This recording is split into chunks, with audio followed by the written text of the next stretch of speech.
buka republikmimpinews.com dan ada informasi untuk Anda pemirsa bahwa akan ada Munas 5 Iluni UI sekaligus pemilihan dan pencarian calon ketua pada tanggal 11 dan 12 Agustus di Aula FKUI. Kontak person dapat Anda hubungi dan tertera di layar kami dan silakan Anda menghubunginya langsung. Namun nampaknya Mas Iwal ingin menyampaikan sesuatu kepada para calon gubernur ini. Ya, saya punya suatu permohonan. Saya mohon nanti gubernur terpilih untuk tetap mempertahankan alat transportasi yang bernama bajai. Kenapa begitu, Saudara Iwel? Begini Pak Presiden, seharusnya yang dibuatkan jalur khusus itu bukan busway, tapi bajai. Karena kita tidak pernah tahu kapan bajai itu berhenti atau belok. Yang tahu hanya Tuhan. Tapi bagaimanapun, bajai itu lebih unggul dari taksi. Taksi hanya bisa nyalip, sementara bajai bisa nyalip dan nyelip. Luar biasa. Nah, bagi mahasiswa, bajai ini adalah kendaraan yang enak untuk pacaran. Setuju. Karena supir bajainya tidak bisa mendengar apa yang kita bicarakan dengan pacar. Kelemahannya adalah pacar kita pun tidak bisa mendengar apa yang kita bicarakan.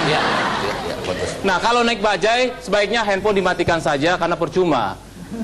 Suara handphone kalah dengan suara bajai. Kalaupun dibikin getar, getar handphone pun kalah sama getar bajai. Ya. Ada berita menggembirakan, katanya bahan bakar bajai ini akan diganti dari bensin menjadi gas. Untuk itu saya mohon komentar Gus Pur, bagaimana Gus? Ya pakai bensin aja, kita nggak pernah tahu kapan bajai stop, kapan belok tuh. Apalagi pakai gas. Bisa-bisa hilang, timbul tiba-tiba mendadak kayak penampakan. Bagaimana dengan guru bangsa Pak Habudi? Adakah komentar mengenai bajai ini, Pak? Jadi begini ya, saya tidak suka naik bajai karena tidak high-tech. Ya, kita dengarkan dulu alasan Pak Habudi. Kenapa Pak dibilang tidak high-tech? Ya, karena setiap kali saya naik bajai tidak bisa duduk di depan. Pak Ucup Klik juga punya alasan tentang bajai. Ya, bajai itu unik sebetulnya. Ya. Bajai itu remnya di mana kalau motor Pak Effendi? Di depan itu Pak? Salah. Di mana Pak? Remnya di pundak. Kalau mau berhenti kan stop kan? Iya. Berhenti. Ya. Oke. Baik, kembali ke debat. Saya ingin bertanya kepada kedua calon gubernur ini. Kalau Anda terpilih nanti, apa yang Anda lakukan di 100 hari awal pemerintahan Anda? Silakan, kami mulai dari Pak Adang Daratista lebih dahulu. Sebetulnya saya kurang etis untuk menjawab ini. Karena pertanyaan ini saya jawab di depan Presidensi Butet Jogja. Istilah 100 hari itu sangat mengikat dengan beliau. Bapak terkenal kalau menjelaskan soal investasi dengan sangat baik. Bagaimana dengan program 100 hari Pak Fauzanzi?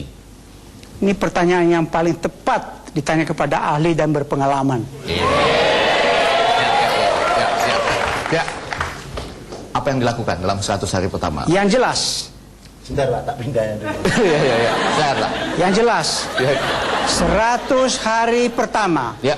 Saya akan hitung hari 1 sampai 100. Ya. Kenapa Pak? Mengapa? Ya. Bagus sekali pertanyaan. Ya. Kalau kurang, saya dikira korupsi. Ya. Kalau lebih, dikira markup. Iya, oke ya. Pak, mohon maaf, Pak Ucup Klik dari tadi kumisnya ditutup terus. Kenapa Pak? Saya takut dicoblos.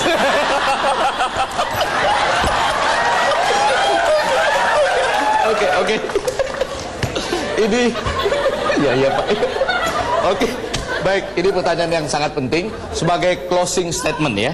Apa yang masih ingin Bapak sampaikan, Pak Fauzanzi, kepada warga Jakarta? Karena Bapak sangat gemar mengedepankan keberagaman, Pak. Untuk kedua kali Anda mengajukan pertanyaan yang penting dan sangat signifikan untuk Jakarta.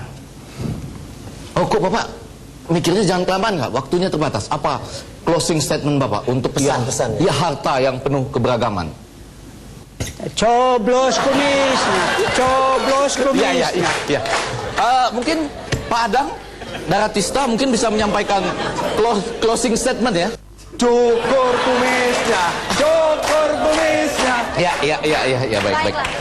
Nampaknya mungkin yang paling tepat pada segmen ini kami minta kata penutup dari Bapak Presiden Republik Mimpi, Bapak Sibuta Jogja. Silakan Bapak. Ya, pada prinsipnya acara news.com ini sama sekali tidak bermaksud menjadi hero, menjadi sok pahlawan. Ya. Jadi kita tidak semata-mata menjadi saluran pengaduan dari sejumlah pihak yang sedang bermasalah. Jadi kalau sampai dari negara-negara tetangga kita mengadunya ke sini, yang saya khawatirkan nanti yang berwenang di negara tetangga tidak punya pekerjaan untuk menangani. Tapi percayalah bahwa semua masalah yang diadukan kepada news.com pasti akan kita teruskan kepada teman-teman kita di DPR, kepada staf ahli presiden negara tetangga, Bapak Sardan Marbun. Kami juga membuka kesempatan kepada siapapun untuk melakukan klarifikasi di acara news.com, termasuk lembaga riset, PT Berdikari, direksi dari PT Angkasa Pura I, atau Diknas, Departemen Pendidikan Nasional, dalam kasus masalah komunitas air mata guru di Medan. Ya. Baik. Dan nampaknya pemirsa kita telah sampai di ujung acara dalam news.com pada malam hari ini. Jangan lupa untuk menyaksikan kembali kami pada minggu depan dan juga siaran ulangnya pada hari Senin pukul 13.05. Jangan lupa untuk menyaksikan juga siaran langsung open house pada hari Jumat jam 22.05. Dan sekali lagi kami juga mohon maaf apabila ada kata-kata maupun parodi yang kurang berkenan. Dan untuk pertanyaan terakhir masih ada waktu untuk Pak Keli. Mungkin Anda bisa memprediksi siapa yang akan menang dalam pilkada kali ini? Iya, Pak. Ya, kalau saya hanya berpesan saja, terutama pada Pak Fauzansi. Ya. Kalau kalah ya nanti langsung cukur kumis saja, Pak. Kalau kalah, Ya, cukur kumis. kalau menang, Pak. Ya, cukur alhamdulillah. Iya.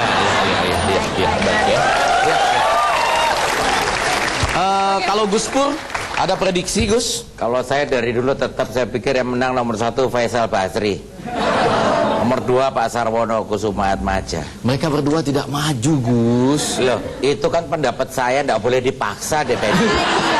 Ya, sebelum kita terjebak dalam hal jago-menjagokan, jangan lupa saya ingatkan kepada Anda untuk menggunakan hak pilih Anda. Dan kepada seluruh pemirsa tercinta dimanapun Anda berada, ayo kita BBM, berubah berkah mimpi.